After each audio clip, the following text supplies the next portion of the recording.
Hello friends, myself doctor Vaishali Vasavada. I welcome you all on my channel. So आज हम discuss करेंगे कि बच्चे को इंटेलिजेंट कैसे बनाया जाता है। प्रेगनेंसी के टाइम पे मदर को क्या फॉलो करना चाहिए, या कब बच्चे का दिमाग जो है वो डेवलप होता है, और कौन से लेवल पे आपको इस स्पेसिफिक फील्ड पे वर्कआउट करना चाहिए जिससे आपका बच्चा इंटेलिजेंट पैदा हो। सो सबसे पहले तो ये जो इंटेलिजेंसी है, ये जो ब्रेन है, ये इसका जो बेसिक आधार होता है वो जीनेटिक्स यानी कि डीएनए पे होता है। सो जो भी बच्चे को अपने फैमिली से जो मिलता है उसके जो डीएनए में होता है, वैसा ही बच्चे की बॉडी के अंदर वो डिजाइन करेगा।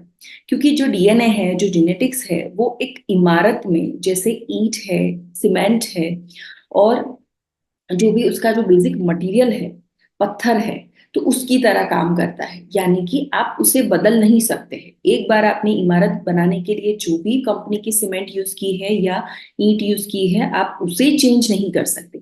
लेकिन जो भी प्री कंसेप्शनल केयर हम देते हैं कपल्स को, प्री कंसेप्शनल केयर यानी कि प्रेगनेंसी अचीव करने से पहले specific diet, lifestyle and mode of psychological health, तो वो जो भी आप अडॉप्ट करते हो, फिर बाद में ड्यूरिंग प्रेगनेंसी मदर जो भी अडॉप्ट करती है, उसका खान पान कैसा है, उसकी साइकोलॉजी कैसी है, जिसे आजकल इम्प्रोवाइज करने के लिए गर्भ संस्कार जैसी different different mode of lifestyle से भी आजकल जो है वो पेरेंट्स को बेनिफिट मिलता है। उसके बाद बच्चे के जन्म के बाद उसे कौन सा खाना दिया जाता है, उसे किस तरीके से रखा जाता है, उसका जो इन शॉर्ट जो भी एक्सटर्नल एटमॉस्फेरिक जो उसके ऊपर जो इम्पैक्ट आता है, उसे हम एक आर्किटेक्ट के साथ कंपेयर करते हैं। यानी कि आप एक बिल्डिंग की बेसिक चीजों को तो बदल नहीं सकते हैं, ईंट कैसी रहेगी या उसके पत्थर कैसे रहेंगे या उसमें कैसी सीमेंट यूज होगी, उसे आप बदल नहीं सकते हो। लेकिन सेम उसे यूज करके आप उसमें से अलग अलग डिजाइन बना सकते हो। जो अच्छी डिजाइन भी होगी, जो डिफॉल्टेड या डिफेक्टेड डिजाइन भी बन सकती है। सो ये डिपेंड करता है कि आप किस तरीके से उसे यूज करते हो। सो ठीक उसी तरीके से जो भी डीएनए है, जो भी जेनेटिक्स है, हम उसे नहीं बदलने वाले हैं। लेकिन अपनी लाइफस्टाइल को चेंज करके अपने खान पान में सही तरीका अपनाने से आप बच्चे को इस तरीके का ग्रोथ एंड डेवलपमेंट दे सकते हो कि आप अपनी डिजायर क्वालिटी वाला बच्चा जो है वो आप अचीव कर सकते हो। सो बच्चे का दिमाग जो होता है वो ऑलमोस्ट जो ड्यूरिंग प्रेगनेंसी ही 9 मंथ कंप्लीट होते होते ही ऑलमोस्ट वो वहां से लेके यानी कि कंसेप्शन से लेके जन्म के 1 ईयर तक वो 70% जितना जो है वो डेवलप हो जाता है। सो जो भी आप करते हो, जो भी आप फॉलो करते हो, सभी चीजों के ऊपर उसका जो इम्पैक्ट है वो दिमाग पे देखने को मिलेगा। शुरू के जो 3 महीने रहते हैं प्रेगनेंसी के, उन 3 महीनों के दौरान एक फॉलिक एसिड नाम की सप्लीमेंट जो है वो बच्चे की मदर को दी जाती है। उससे क्या होता है, जो बच्चे का न्यूरोलॉजिकल डेवलपमेंट है, अगर उसे कोई चांस है न्यूरोलॉजिकल एबनॉर्मालिटी के, तो उसे हम प्रिवेंट कर सकते हैं। देन बाद में आयरन कैल्शियम सप्लीमेंट दिया जाता है ताकि मदर में से आयरन एंड कैल्शियम दोनों बच्चे को अच्छी मात्रा में मिल सके और उसका ग्रोथ एंड डेवलपमेंट जो है वो अच्छे से हो सके। सो इस तरीके के कुछ सप्लीमेंट्स दिए जाते हैं। लेकिन specific to intelligency and brain development में सिर्फ सप्लीमेंट्स इनफ नहीं है। आपको क्या खाना चाहिए, आपको कौन सी मेडिसिन लेनी चाहिए, आपको कैसा महसूस करना चाहिए, यहाँ तक की इम्पैक्ट जो है वो देखने को मिलती है। हम प्री कंसेप्शनल केयर क्यों इतना प्रमोट करते हैं?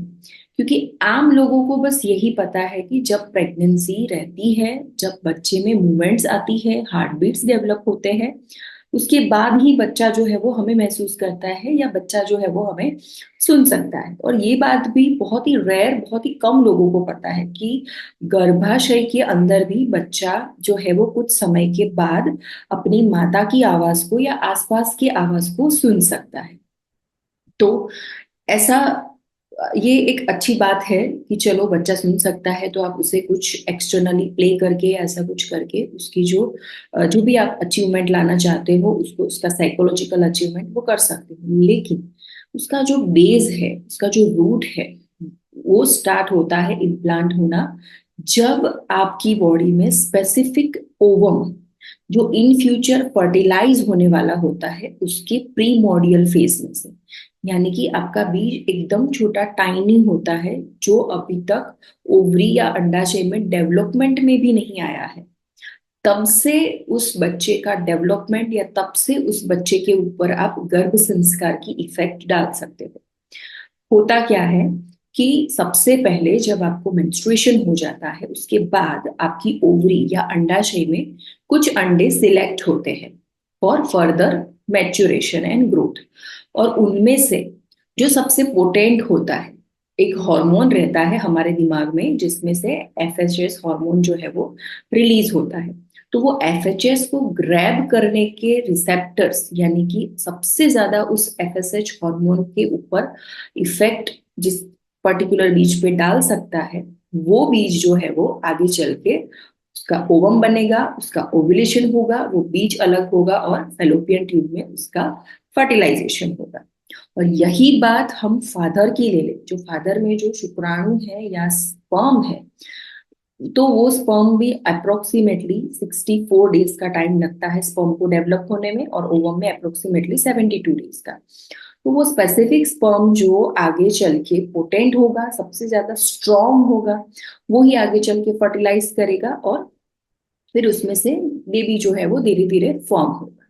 सो एक छोटे से सेल में से दो छोटे से माइन्यूट से सेल मिलके डबल सेल बनता है, और उसमें से धीरे धीरे धीरे करके पूरा बेबी जो है वो फॉर्म होता है। और उस लेवल पे जो उसके अंदर जो डीएनए है, जो उसके अंदर जो जेनेटिक मटेरियल है, उसमें सब कुछ फिक्स है कि उस बच्चे का दिमाग कैसा होगा, वो बच्चा लड़का होगा या लड़की होगी, या वो उस बच्चे के बालों का रंग कैसा होगा, उस बच्चे की आंखें कैसी होगी, स्किन का कलर कैसे होगा, वो सब कुछ डिसाइडेड है। और जब फर्टिलाइजेशन होता है तो उनमें से दोनों अंडों के अंदर जो है वो जेनेटिक मटेरियल या डीएनए रहता है। तो जो डोमिनेंट है, जो पावरफुल है, वो आगे आएगा और उस तरीके की क्वालिटी, आइदर मदर की क्वालिटी या फादर की क्वालिटी उसके अंदर एग्जिबिट होगी। कई बार फैमिली में से भी क्वालिटी जो है वो बच्चे में आ सकती है, बस डिपेंड करता है कि स्ट्रॉन्गेस्ट कौन है। इसीलिए इस लेवल से अगर आप अपना खान पान चेंज करते हो, इसी लेवल से अगर आप प्रॉपर अपनी साइकोलॉजिकल हेल्थ को मेंटेन रखते हो, तब जाके आप उस बच्चे में डीप रूटेड क्वालिटी को इम्प्लांट कर सकते हो। ना कि सिर्फ जब बच्चा पैदा हो जाए, जब स्कूल जाने लगे तब से ही उसके पीछे पड़े रहना। नहीं, अगर आप अच्छा बच्चा चाहते हो तो आपको इसी लेवल से काम करना पड़ेगा। कई सारे लोगों के मन में ये आजकल बात होती है कि आजकल की जनरेशन, आजकल के बच्चे, ऐसा कुछ नहीं होता है। ईश्वर ने आपको बहुत ही क्लीन स्लेट दी हुई है, आपके बीज से लेके अपने बच्चे के जन्म तक, इवन उसके बाद भी आप अपने बच्चे को पूरा डिजाइन कर सकते हो। आप ही अपने बच्चे के लिए आर्किटेक्ट हो। माना कि ईंट सीमेंट और पत्थर जो है वो डिसाइडेड है, उसमें आप कुछ नहीं करने वाले, लेकिन as a architect, as a parents, आप उसे अच्छी क्वालिटी दे सकते हो कि वो बहुत अच्छा इंडिविजुअल बन सके। टुडेज जनरेशन, आजकल की जनरेशन, ये सारी बातें एक एक्सेप्शन विंडो है कि पेरेंट्स अपने ऊपर कुछ भी नहीं लेना चाहते। But this is absolutely wrong. Everything is upon you. Whatever you are eating, whatever you are thinking, जो भी आप अपनी लाइफस्टाइल फॉलो करते हो, उसी के हिसाब से वैसे ही आपको वो बच्चा मिलेगा। आयुर्वेद में एक कॉन्सेप्ट है कि माता पिता के कर्म के अनुसार उनको बच्चे मिलते हैं। तो कर्म यानी कि उसमें यही सारी चीजें आती हैं। जब भी एक कपल की शादी होती है तो उस शादी में उनको ये ब्लेसिंग दिए जाते हैं कि उनको सबसे अच्छी, सबसे श्रेष्ठ प्रोजेनी जो है वो उनको मिल सके। लेकिन उसके लिए उनके अंदर भी कुछ क्वालिटी, कुछ अच्छी बातें डेवलप होनी जरूरी है। तो इसीलिए शुरू से जो डाइट है वो जेन्यून डाइट उनको लेनी चाहिए। ऐसी चीजें ही खानी चाहिए कि जिसमें नरिशमेंट मिले। जंक फूड्स हो गए, ज्यादा ऑयली स्पाइसी, कुछ चीजों का व्यसन है, जैसे कि वाइन है या गुटखा खाने का व्यसन है, तो वैसे अगर व्यसन है तो उन्हें छोड़ देना चाहिए। अगर लाइफस्टाइल वैसी है कि रात को लेट लेट तक जागना, कुछ लोगों की जॉब ही ऐसी होती है कि उनको नाइट ड्यूटी करनी पड़ती है, या कुछ लोगों की लाइफस्टाइल जो ऐसी होती है कि समय पे खाना नहीं खाते हैं और उनकी खुद की बॉडी में बार बार एसिडिटी हो जाना, गैस हो जाना, उनकी डाइजेस्टिव सिस्टम प्रॉपर नहीं रहती है। दो जो कपल होते हैं उनके बीच में इंटीमेसी नहीं होती है, आसपास अपने एक दूसरे के साथ वो लड़ते झगड़ते रहते हैं, एक दूसरे से अपसेट रहते हैं। और जो बच्चा जो है वो तो उसके प्लानिंग के टाइम पे भी उनका जो माइंड है वो इतना खुश नहीं है। और अनप्लान्ड प्रेगनेंसी है, यानी कि जब भी आप प्रेगनेंसी प्लान करो तो आपको पता होना चाहिए कि आप क्या कर रहे हो, आपको कैसी चीज खानी चाहिए, आपके शरीर में कितने डिसीज है, उस डिसीज के अकॉर्डिंग आपने ट्रीटमेंट लेनी चाहिए और अपने आप को हेल्दी रखना चाहिए।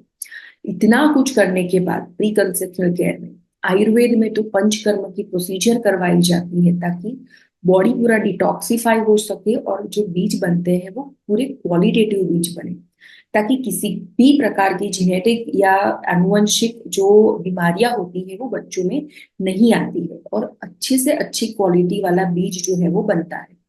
तो इतना कुछ करने के बाद जो है बेबी का जो ब्रेन डेवलप करने वाले डीएनए है, जो जेनेटिक्स है, वो अच्छे सिलेक्ट होंगे और उस बच्चे का दिमाग जो है वो अच्छा बनेगा। और जैसे जैसे प्रेगनेंसी की शुरुआत होती है तब यहाँ पे माता का रोल बढ़ जाता है। तब मदर क्या खाना खाती है, जैसे आम बेसिक जो नरिशमेंट है, जैसे फॉलिक एसिड है, आयरन है, कैल्शियम है, जो दिए जाते हैं।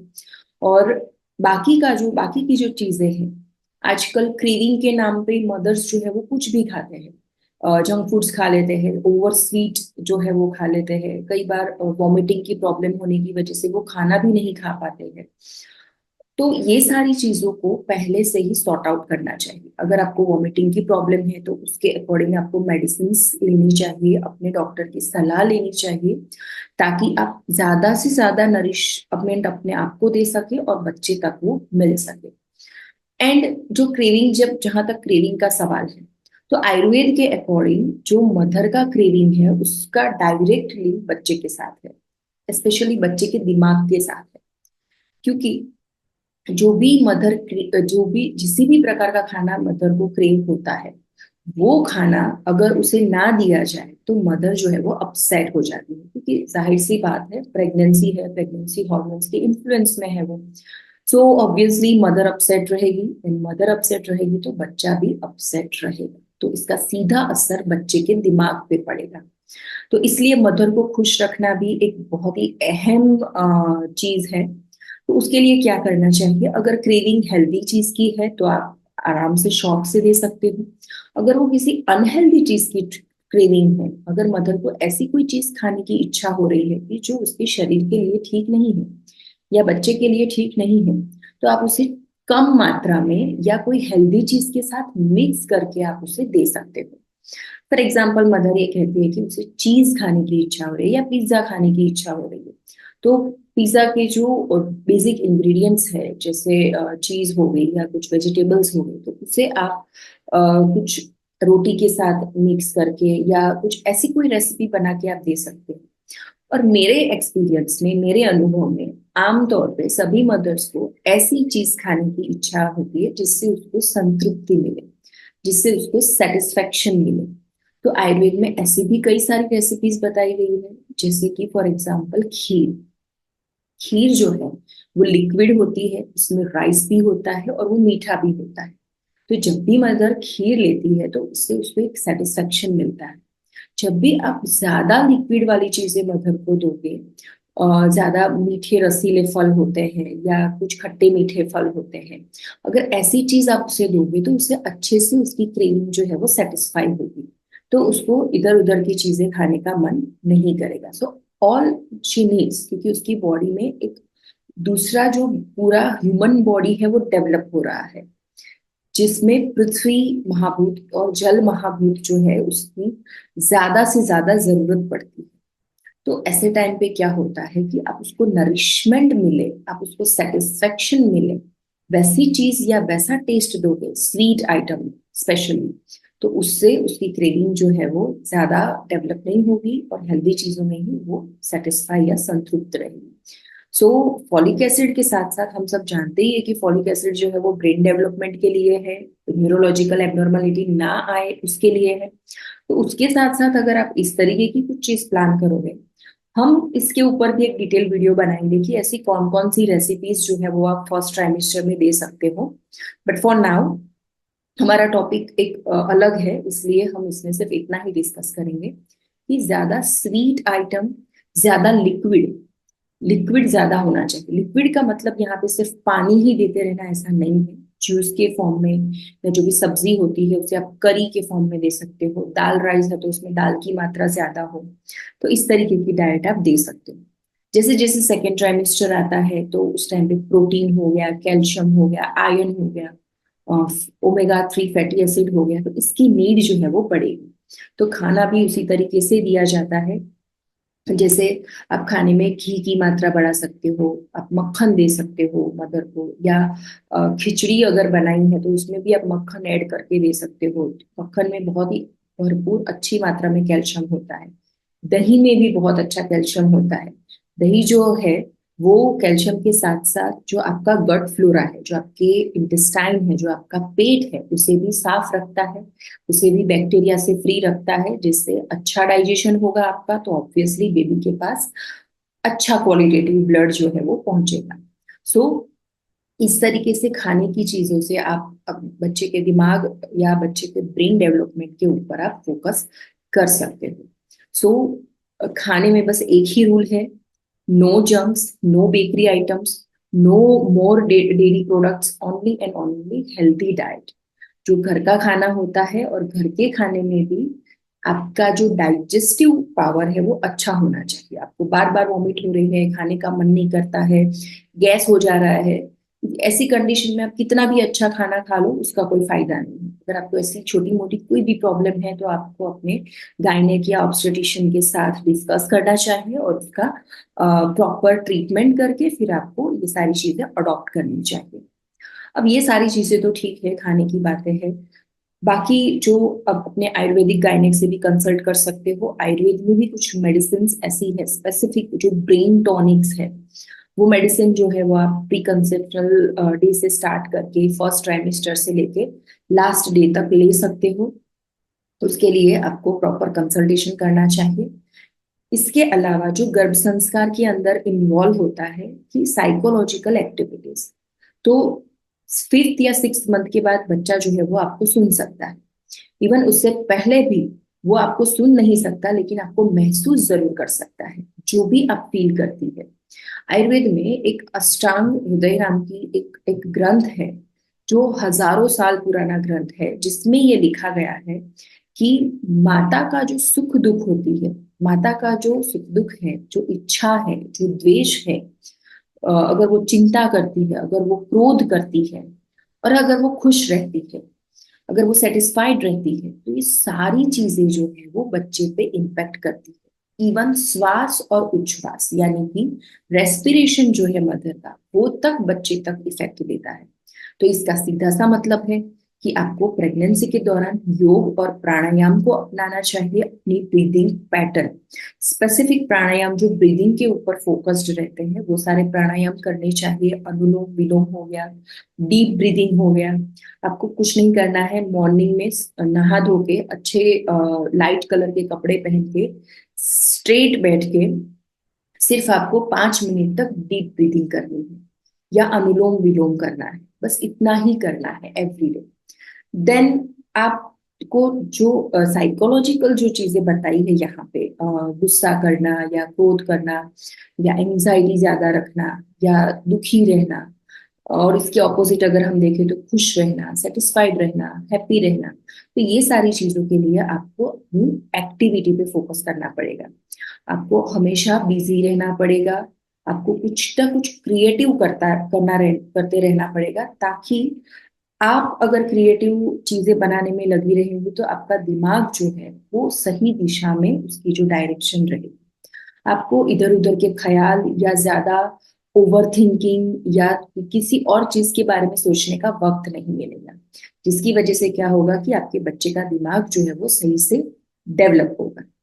और इसके अलावा जब बच्चा आपको सुन सकता है, ये तो बात हो गई महसूस होने की। जब बच्चा आपको सुन सकता है तब आप बच्चे से बातें कर सकते हो। आमतौर पे कहा जाता है कि दोपहर के बाद से लेकर रात को 12 बजे तक 90% केस में जो बच्चे जो है वो गर्भाशय में जाग रहे होते हैं। तो उस स्पेसिफिक टाइम पे या तो आपको जब भी बच्चे की मूवमेंट्स फील होने लगे, उस टाइम पे आप बच्चे के ऊपर हाथ रख के, अपने पेट के ऊपर हाथ रख के आप बच्चे के साथ बातें कर सकते हो। उसे एनकरेजमेंट फील हो वैसी बातें कर सकते हो कि वो जो है बहुत ही स्ट्रांग है, बहुत ही इंटेलिजेंट है, और आप उसके लिए कितने प्रिपेयर्ड हो, आप कितने खुश हो उसके लिए। उस तरीके से आप गर्भ संवाद भी कर सकते हो। इसके अलावा हमारे शास्त्रों में कई सारे ऐसे मंत्र चिकित्सा में बताया गया है कि विष्णु सहस्त्र नाम है, शिव महिम्न स्तोत्र है, गर्भ रक्षा स्तोत्र है, ऐसे कई सारे स्तोत्र दिए गए हैं जिसका आप रेगुलर रिसाइटेशन करते हो। अगर आप वर्किंग हो, आपके पास टाइम नहीं है, तो एटलीस्ट आप उसे यूट्यूब पे या स्पीकर पे लगा के भी सुन सकते हो। और इस तरीके से अपने दिमाग में पॉजिटिव एनर्जी, स्पिरिचुअलिटी को डेवलप करके आप बच्चे के दिमाग तक पहुंचा सकते हो। और जब भी बच्चे का बर्थ हो जाए उसके बाद हमेशा ये इस चीज का अनुग्रह रखे कि माता का दूध ही बच्चे को ज्यादा से ज्यादा मिले। अगर आपको कुछ एबनॉर्मालिटी है, मिल्क प्रॉपरली प्रोड्यूस नहीं हो रहा है, तो आपको इसकी ट्रीटमेंट करनी चाहिए। और जितना हो सके उतना अपना 100% देना चाहिए कि मदर का मिल्क ही बच्चे को मिले। कि मदर के मिल्क में ऐसे कई सारे तत्व होते हैं जो बच्चे की ब्रेन डेवलपमेंट के लिए जरूरी होते हैं, जो दूसरे एनिमल मिल्क में या फॉर्मूला मिल्क में नहीं होते। इसलिए इस चीज का हमेशा आप अनुग्रह रखें। कुछ कंडीशंस में आई कैन अंडरस्टैंड कि आप नहीं दे सकते हो, उसमें आपको अल्टरनेटिव्स यूज करने पड़ सकते हैं। लेकिन अगर छोटी मोटी बातें हैं जैसे कि क्रैक्ड निपल्स है, टेक्निक नहीं पता है जिसकी वजह से कंटिन्यूअस पेन होता रहता है निपल्स में, तो ऐसी चीजों के लिए अपनी मिडवाइफ से प्रॉपर ट्रेनिंग लीजिए। प्रॉपर मात्रा में मिल्क नहीं बन रहा है तो आप अपने अंदर पूरा नरिशमेंट लीजिए, मेडिसिन लीजिए, ताकि अच्छी मात्रा में दूध बन सके और बच्चे को दिया जा सके। क्योंकि आजकल जैसे जैसे ऑपरेशनल डिलीवरी का रेट बढ़ रहा है, वैसे वैसे फॉर्मूला मिल्क का रेट भी बढ़ रहा है। फॉर्मूला मिल्क है दूसरा ऑप्शन है, इसलिए मदर्स जो है वो ट्राई ही नहीं करते हैं कि वो अपना दूध जो है वो बच्चे को एक्सक्लूसिवली दे सके। कुछ कंडीशन में मदर वर्किंग होती है, इसलिए बीच के टाइम में उनको फॉर्मूला मिल्क देना पड़ सकता है। लेकिन कोशिश कीजिए कि अपने अ, बच्चे के जीवन का जो पहला साल है उसमें आप अपना कोई भी इंपॉर्टेंट वर्क हो उसे साइड पे रख के बच्चे को फीडिंग करवा सकें, क्योंकि वो उसकी ब्रेन डेवलपमेंट के लिए बहुत ही महत्वपूर्ण। देन फिर जब बच्चा धीरे धीरे बड़ा होता है तब आप उसको इतना प्यार और इतना अपनापन दीजिएगा, और उसको जो भी अच्छा लगे वो आपको करना चाहिए। इसमें भी सेम चीज ध्यान रखनी है कि वो उसके लिए नुकसान कर रहा है या नहीं कर रहा है। तो आपको हर एक चीज को अच्छे से टैकल करनी चाहिए। बच्चे को माता की जो बच्चे और माता के बीच का जो बॉन्डेज होता है, माता जितना वक्त बच्चे के साथ ज्यादा स्पेंड करती है उतना वो बच्चा सेफ और हैप्पी महसूस करता है, और उसका असर सीधा उसके ब्रेन डेवलपमेंट पे होता है। तो ये सारी चीजें जो है वो बेसिक चीजें हैं। बाकी जो है स्कूल में या ट्यूशन क्लासेस में तो बच्चे पढ़ ही लेंगे बुक्स को, लेकिन जो उसकी कोर वैल्यू है दिमाग की, उसके लिए प्री कंसेप्शन से लेके बच्चे के पहले ईयर तक आपको इन सभी चीजों का ध्यान रखना है। Thank you so much for listening. अगले वीडियो में हम ये डिस्कस करेंगे कि ऐसी कौन सी रेसिपीज है जो आप ड्यूरिंग प्रेगनेंसी खा सकते हो जिसका इम्पैक्ट जो है वो सीधा बच्चे के दिमाग पे पड़ेगा। Thank you so much. और इस वीडियो को आप जितना हो सके उतना अपने दोस्तों में शेयर करें और लोगों को इस चीज की अवेयरनेस दें।